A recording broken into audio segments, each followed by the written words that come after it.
નમસ્કાર, શ્રી સરસ્વતી સંગીત ક્લાસીસ વિસનગર, જિલ્લો મહેસાણાથી હું હરીશ પ્રજાપતિ આપ સૌનું મારી યુટ્યુબ ચેનલ પર ખૂબ ખૂબ હાર્દિક સ્વાગત કરું છું.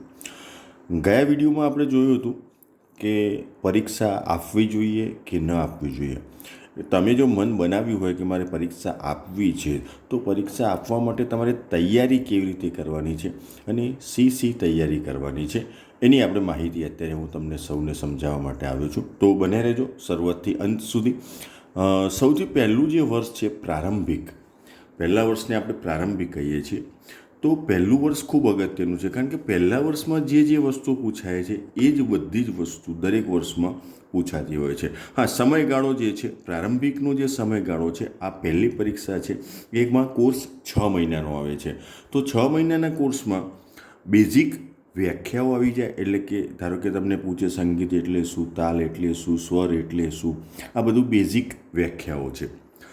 તાલની વ્યાખ્યા તમને પૂછી શકે, તાલ તમને હાથેથી આપતા આવડવો જોઈએ. તમારા કોર્સમાં ધારો કે 3 તાલ છે, દાદરા, ત્રિતાલ છે અને કહરવા છે, તો 3 તાલની સંપૂર્ણ માહિતી તમને હોવી જોઈએ. ફોર એક્ઝામ્પલ કે તમને પૂછે કે તાલ ત્રિતાલ અમને આપીને બતાવો, તો તમારે તાલ ત્રિતાલની માત્રા 16, વિભાગ 4, તાલી 1, 5, 13, ખાલી 9 અને હાથેથી ધા ધીન ધીન ધા ધા ધીન ધીન ધા ધા તીન તીન તા તા ધીન ધીન ધા, એ રીતના હાથેથી તાલ આપીને તાલી ખાલી બતાવીને એમને વગાડીને તમને હાથેથી આપતા આવડવો જોઈએ.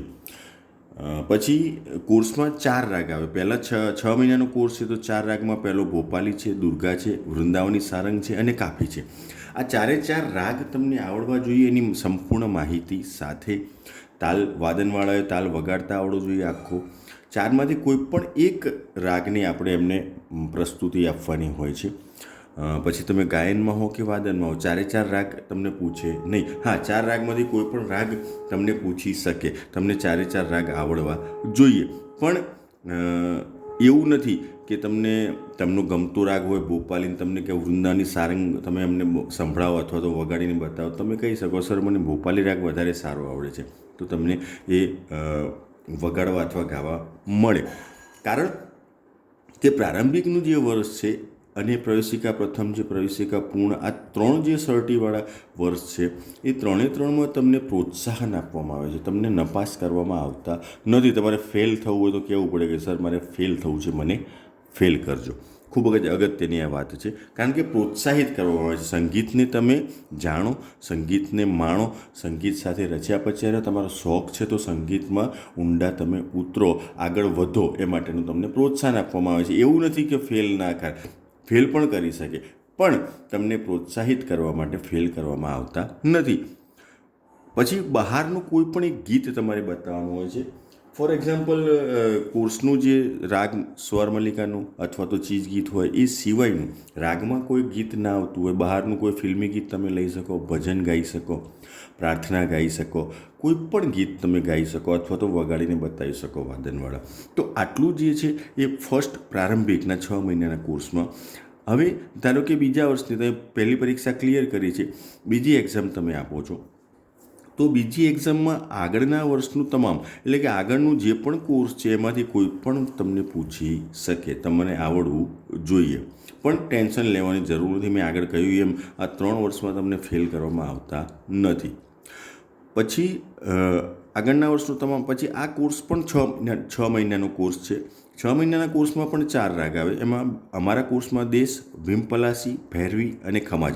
તમે કોઈ બીજા સેન્ટરમાંથી પરીક્ષા આપતા હોય તો એમનો કોર્સ પ્રમાણે આવી શકે. એમાં પણ 4 રાગ જ હોય, વધારે હોય નહીં. એટલે આની પદ્ધતિ પણ સેમ રહેવાની છે. આ જ રીતના તમને વ્યાખ્યા પૂછે, તાલ પૂછે, રાગનું પૂછે અને બહારનું કોઈ પણ એક ગીત. આ પ્રોપર પ્રોસેસ છે પરીક્ષા લેવા માટેની, બરાબર. તો પ્રવેશિકા પ્રથમમાં પણ 6 મહિનાનો કોર્સ, આ પણ 6 મહિનાનો કોર્સ, આ બંને થઈને આખો 1 વર્ષનો કોર્સ થાય. સર્ટી 2 અલગ અલગ આવે પણ થાય 1 વર્ષનો કોર્સ. ત્રીજી પરીક્ષા છે એને પ્રવેશિકા પૂર્ણ કહેવાય. એટલે તમે બીજા વર્ષમાં પ્રવેશ કર્યો, બીજા વર્ષનો આખો કોર્સ છે એ ટોટલ 1 વર્ષનો આવશે. એટલે આ બંને 6 મહિનાના હતા. હવેથી જે પણ કોર્સ આવે છે એ આખા એક વર્ષનો આવશે. એટલે આખા એક વર્ષમાં કુલ 8 રાગનો કોર્સ આવે. દરેકની સેન્ટર પ્રમાણે રાગ અલગ અલગ હોય છે. એટલે મેં અહીંયા રાગ લખ્યા નથી. અહીંયા તમને સમજાવવા માટે મેં રાગ લખ્યા હતા, અહીંયા લખ્યા નથી. હવેથી હું રાગ નખતો નથી. પૂરું પરીક્ષાનું વિવરણ તમને સમજાવી દઉં છું કે પ્રવેશિકા પૂર્ણમાં પણ આગળના 2 વર્ષનું તમામ કંઈ પણ પૂછી શકે, કારણ કે તમારે ચાલી ગયેલું છે, તમે પારંગત થઈ ગયા છો, તો તમને એમાંથી પૂછી શકે. અને 1 વર્ષનો જે કોર્સ છે એમાંથી કોઈ પણ એક રાગ તમારે પરફોર્મ કરવાનો હોય. હવે અહીંયા તમે આવ્યા મધ્યમાં પ્રથમ, એટલે કે તમે વચ્ચે પહોંચ્યા છો, મધ્યમાં પહોંચ્યા છો, મધદરીએ પહોંચ્યા છો, બરાબર. કિનારાથી તમે મધ્યમાં આવી ગયા છો અને અહીંથી તમારે હવે એક્ઝેક્ટ તમારી નોલેજનું, તમારી ખંતનું, તમારી મહેનતનું અહીંયા પરિણામ તમને દેખાય. એટલે મધ્યમાં પ્રથમમાં પણ 1 વર્ષનો કોર્સ આવશે, કુલ 8 રાગ આવશે અને આગળના વર્ષના તમામમાંથી તમને કંઈ પણ પૂછી શકે. પણ જનરલ મહત્ત્વનું એ છે કે તમારા કોર્સમાંથી, તમારા જે કોર્સ ચાલ્યો છે આમાંથી કોઈ વ્યાખ્યા તમને પૂછે, કોઈ તાલ પૂછે, પણ ડિટેલમાં તો આમાંથી જ તમને પૂછે. તો 8 રાગમાંથી કોઈ પણ એક રાગ તમારે પરફોર્મ કરવાનો હોય છે. અગાઉ કહ્યું એ પ્રમાણે પરીક્ષા લેવાય, પણ અહીંથી લેખિત પરીક્ષા સ્ટાર્ટ થાય છે. લેખિત એક પેપર આવે, એ 80 માર્ક્સનું હોઈ શકે, 100 માર્ક્સનું પણ હોઈ શકે, એ કેન્દ્ર ઉપર ડિપેન્ડ છે, બરાબર છે. અને મૌખિક પરીક્ષા, એટલે કે અત્યાર સુધી આપણે 3માં મૌખિક પરીક્ષા આપી હતી, અહીંથી લેખિત પરીક્ષા ચાલુ થાય અને સાથે સાથે મૌખિક પરીક્ષા પણ લેવાય, એટલે કે પ્રેક્ટિકલ અને લેખિત, બરાબર છે. આટલું તમને નોલેજ આપ્યું. હવે જે 5મા નંબરનું આવે છે એ તમને બતાવી દઉં છું. એ પહેલાં તમારે પરીક્ષા માટેનો કોઈ પ્રશ્ન હોય, તમને કોઈ મૂંઝવતો પ્રશ્ન હોય, સંગીત સાથે સંકળાયેલો કોઈ પ્રશ્ન હોય, તમને કોઈ તકલીફ હોય, તો મારી મદદ માટે તમે મને વોટ્સઅપ પર મેસેજ કરી શકો છો. તમારે કોઈ પણ પ્રકારની માહિતી જોઈતી હોય તો હું તમને ચોક્કસ હેલ્પ કરીશ સંગીતને લગતી, બરાબર છે. જુઓ, મધ્યમાં પ્રથમ પછી મધ્યમાં પૂર્ણ આવે, એમાં પણ 8 રાગ આવે, 1 વર્ષનો કોર્સ આવે. આગળમાં તમને સમજાવ્યું એ પ્રમાણે જ આવશે. લેખિત પરીક્ષા આવશે અને મૌખિક પરીક્ષા આવશે. પછી ઉપાંત્ય વિશારદ કહેવાય, આ પણ 1 વર્ષનો કોર્સ આવે.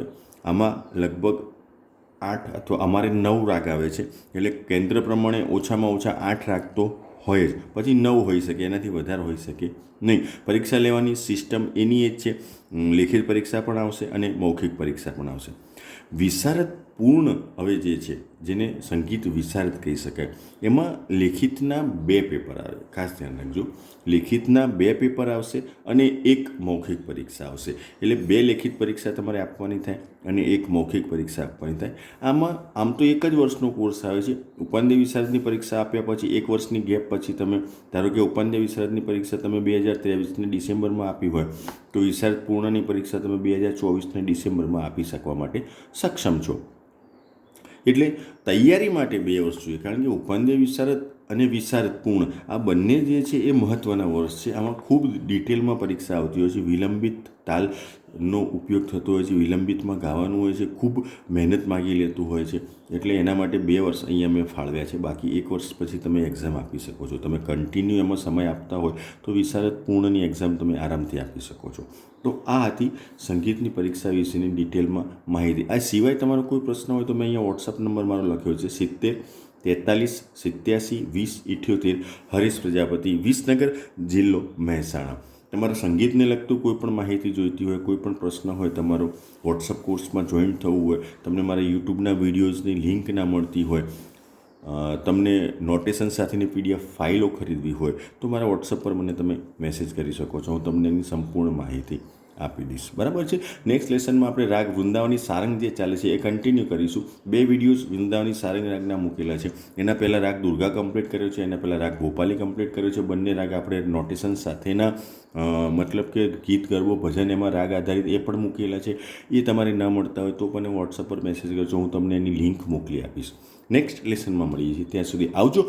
Good bye, good day. અને હા, જેમને ઓનલાઈન પરીક્ષા આપવી છે તો આપણી સગવડ છે, આપણે ફોર્મ ભરીએ છીએ ઓનલાઈન. તમે ઘર બેઠે ઓનલાઈન પરીક્ષા તમે આપી શકશો. પહેલાં 3 વર્ષની એક સાથે આપવી હોય તો પણ આપી શકશો. 3 ફોર્મ અલગ અલગ ભરવા પડે, 3 પરીક્ષા અલગ અલગ લેવાય અને એક સાથે 3 પરીક્ષા લેવાઈ જાય. એટલે મેં કહ્યું આ પ્રોત્સાહન વર્ષ છે, એટલે એક સાથે તમે 3 વર્ષની પરીક્ષા આપી શકો છો. કોઈ પણ જાતના બીક વગર તમને ફેલ કરવામાં આવતા નથી. આ સર્ટી ભવિષ્યમાં ખૂબ કામનું હોય છે. જે લોકો શીખે છે, પદ્ધતિસર શીખે છે, એ લોકો પરીક્ષા આપે તો ખૂબ સારી વસ્તુ છે, બરાબર છે. તો નેક્સ્ટ લેસનમાં મળીએ છીએ. આવજો. Good bye, good day.